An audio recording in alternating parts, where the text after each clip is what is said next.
नमस्कार, India reveals में आपका स्वागत करते हैं। मैं हूं अभिजीत। चलिए नजर डालते हैं झारखंड राज्य से जुड़ी मुख्य खबरों की ओर। राज्य के ऐसे मुख्य खबरें जिसे जानना आपको बेहद जरूरी है। आज की सबसे बड़ी खबर, कांग्रेस के राष्ट्रीय अध्यक्ष मल्लिका खड़गे आज झारखंड आएंगे। साहिबगंज के गुमामी से करेंगे हाथ से हाथ जोड़ो अभियान की शुरुआत। प्रदेश प्रभारी अवनीश पांडे सहित जिला स्तर तक के पदाधिकारी होंगे शामिल। अखिल भारतीय राष्ट्रीय कांग्रेस के राष्ट्रीय अध्यक्ष मल्लिका खड़गे आज यानी 11 फरवरी को झारखंड आ रहे हैं। वे साहिबगंज के गुमामी से हाथ जोड़ो अभियान की शुरुआत करेंगे। इस अभियान की शुरुआत को लेकर तमाम तैयारियां पूरी की गई है। इस अभियान की शुरुआत कार्यक्रम से कांग्रेस के राष्ट्रीय अध्यक्ष से लेकर जिला स्तर के पदाधिकारी शामिल होंगे। गुमानी मैदान का मंत्री आलमगीर आलम ने जायजा भी लिया है। कार्यक्रम में कांग्रेस प्रदेश प्रभारी अवनीश पांडे, प्रदेश अध्यक्ष राजेश ठाकुर के अलावा झारखंड के सभी कांग्रेसी मंत्री, विधायक व जिला अध्यक्ष उपस्थित रहेंगे। दोनों जवानों की अपराधियों से मुठभेड़ हुई थी या इनको निशाना बनाया गया था। अब बढ़ते हैं अगली खबर की ओर। अडानी का जिक्र पर पीएम मोदी पर बरसे खड़गे, कहा जनता के पैसे से दोस्त को फंडिंग की। कांग्रेस अध्यक्ष मल्लिका खड़गे ने शनिवार को प्रधानमंत्री नरेंद्र मोदी पर सत्ता में आने के बाद से उद्योगपति गौतम अडानी को मदद करने और वास्तविक मुद्दे की बात न करके लोकतंत्र को खत्म करने का आरोप लगाया। झारखंड के साहिबगंज जिले में एक रैली को संबोधित करते हुए खड़गे ने कहा, 2019 में अडानी की संपत्ति 1 लाख करोड़ रुपए थी। 2.5 साल के भीतर उनकी संपत्ति बढ़कर 13 लाख करोड़ रुपए हो गई। यह वही गौतम अडानी थे जिनकी फ्लाइट से मोदी शपथ लेने आए थे। वह कौन सी जादू की छड़ी है जिसने उनकी संपत्ति कई गुना बढ़ा दी? ऐसा इसीलिए हुआ है क्योंकि मोदी ने जनता के पैसों से अपने दोस्त को फंडिंग की। कांग्रेस अध्यक्ष ने आगे कहा कि मैं मोदी जी से अनुरोध करूंगा कि देश के गरीबों, किसानों और मजदूरों को यह कला सिखाए, फिर इतनी मेहनत नहीं करनी पड़ेगी। आपने उन्हें 13 लाख करोड़ रुपए बनाने में मदद की, कम से कम 13 लाख बनाने में लोगों की मदद करें। झारखंड के राज्यपाल रमेश बैस हटाए गए। झारखंड के 11वें नए राज्यपाल सीपी राधाकृष्णन होंगे। रमेश बैस को महाराष्ट्र का राज्यपाल बनाया गया।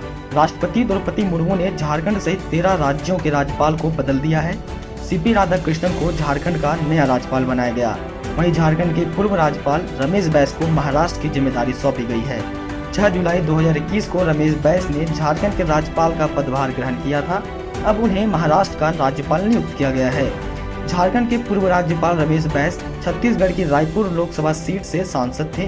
रमेश बैस ने छत्तीसगढ़ राज्य से लगातार 7 बार जीत दर्ज की है। वे छत्तीसगढ़ के लोकप्रिय नेताओं में से एक हैं। वहीं नए राज्यपाल सीपी राधाकृष्णन तमिलनाडु के वरिष्ठ भाजपा नेता हैं। वे तमिलनाडु भाजपा के पार्टी अध्यक्ष भी रह चुके हैं। सीपी राधाकृष्णन का जन्म 1957 में हुआ है। राजनीतिक सफर की बात करें तो सीपी राधाकृष्णन दक्षिण से भाजपा के सबसे वरिष्ठ नेताओं में शुमार है। अनुबंधित नर्स और पारा मेडिकल कर्मियों का आमरण अनशन से पड़ रहे बीमार, एक आईसीयू में भर्ती। सेवा नियमितीकरण की मांग को लेकर राज्य में अनुबंधित नर्स और पारा मेडिकल कर्मियों का आमरण अनशन लगातार जारी है। 20 दिन से जारी इस अनशन में आंदोलनकारी की तबीयत बिगड़ रही है। शनिवार को एक नर्स के ज्यादा बीमार होने से उसे सदर अस्पताल आईसीयू में भर्ती कराया गया। सेवा नियमितीकरण की मांग को लेकर राज्य में अनुबंधित नर्स और पारा मेडिकल कर्मियों का आमरण अनशन लगातार जारी है। 20 दिन से जारी इस अनशन में आंदोलनकारी की तबीयत बिगड़ रही है। शनिवार को एक नर्स के ज्यादा बीमार होने से उसे सदर अस्पताल के आईसीयू में भर्ती कराया गया है।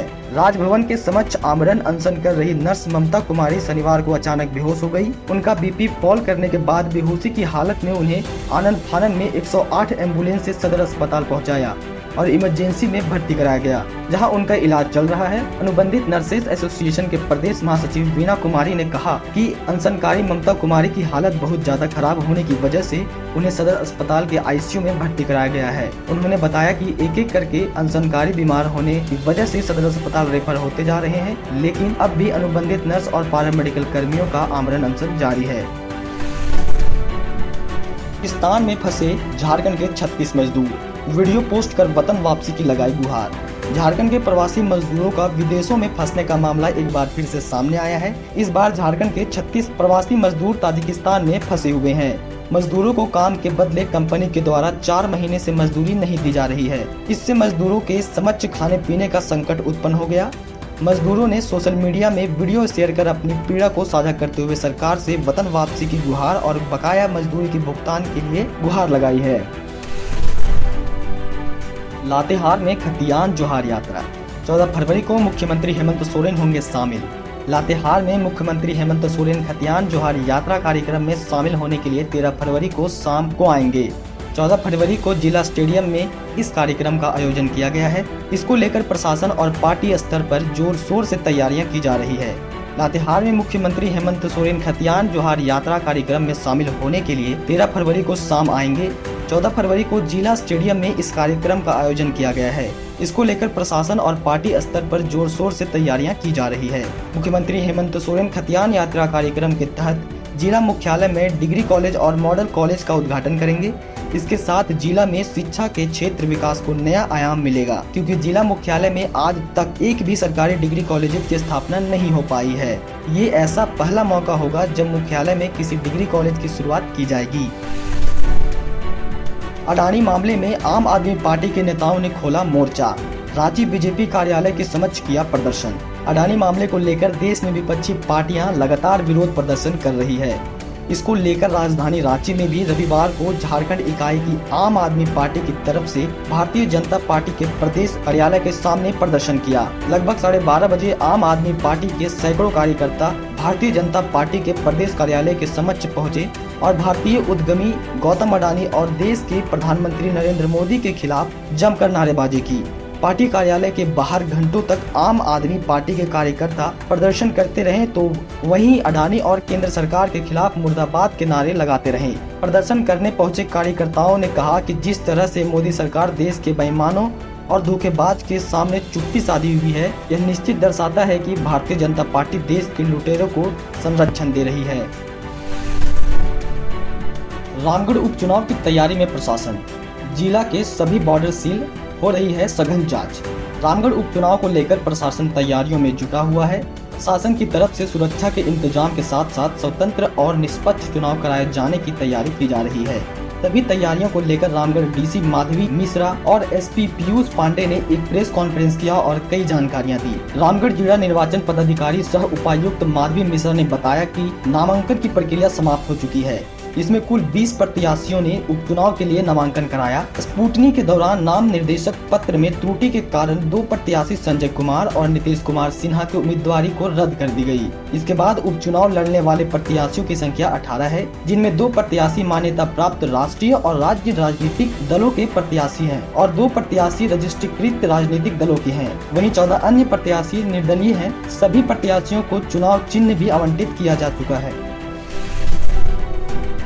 दिनों के बाद शिबू सोरेन को मेदांत अस्पताल से किया डिस्चार्ज। शहर के इकबा स्थित मेदांत अस्पताल में भर्ती मुख्यमंत्री हेमंत सोरेन के पिता और राज्यसभा सांसद शिबू सोरेन 3 दिनों के बाद रविवार को अस्पताल से डिस्चार्ज हो गए। शिबू सोरेन का इलाज कर रहे डॉक्टर अमित कुमार ने बताया कि उन्हें जो भी समस्या थी उसकी दवा दे दी गई है। फिलहाल वे राहत महसूस कर रहे हैं। डॉक्टर ने बताया कि शिबू सोरेन को कई हिदायतों के साथ डिस्चार्ज किया गया है। उन्हें स्वास्थ्य संबंधी जो भी समस्याएं हैं उसके हिसाब से खाने पीने में परहेज करने की भी सलाह दी गई है। उल्लेखनीय है कि शिबू सोरेन को सांस लेने में तकलीफ और नींद नहीं आने की समस्या के बाद अस्पताल में भर्ती कराया गया था। अस्पताल में उनकी रूटीन जांच की गई। कुछ घंटों बाद उनकी हालात स्थिर बताई गई।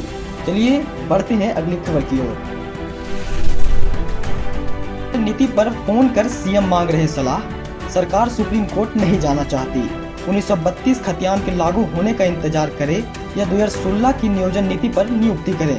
झारखंड हाईकोर्ट की ओर से नियोजन नीति को रद्द हुए 2 महीने से अधिक हो चुके हैं।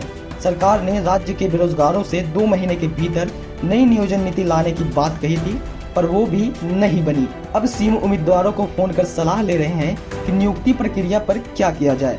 जी हाँ, चौंकिए मत। सीएम हेमंत सोरेन की आवाज में ऐसे कई उम्मीदवारों को कॉल आ चुके हैं कि नियुक्ति प्रक्रिया शुरू करने के लिए क्या किया जाए। वे उम्मीदवारों को विकल्प भी दे रहे हैं। इस तरह की कॉल आने के बाद से राज्य के बेरोजगारों के बीच उम्मीद जगी है। राज्य के युवाओं के बीच सीएम का कॉल आना चर्चा का विषय बना हुआ है। चलिए जानते हैं विस्तार से। राज्य सरकार नियोजन नीति को लेकर गंभीर है। वह इसे जल्द से जल्द लागू करना चाहती है। साथ ही सरकार यह भी चाह रही है कि इस बार की नियोजन नीति विवादों में न आए। इसीलिए उम्मीदवारों से सीधे कॉल पर सलाह ली जा रही है कि क्या किया जाए। दरअसल सीएम की आवाज में एक रिकॉर्डिंग कॉल आता है। यह कॉल आने से पहले उम्मीदवारों को एक मैसेज भेजा जाता है। यह मैसेज BB 600025 से आता है, जिसमें लिखा होता है, जोहार माननीय मुख्यमंत्री जी, आपसे नियोजन नीति एवं नियुक्ति प्रक्रिया पर आपकी राय जानना चाहते हैं। इस विषय पर कुछ ही समय के बाद आपको कॉल किया जाएगा। धन्यवाद, जोहार। झारखंड से जुड़ी मुख्य खबरों से अवगत रहने के लिए हमारे चैनल को सब्सक्राइब करें और लाइक करना बिल्कुल ना भूलें। धन्यवाद।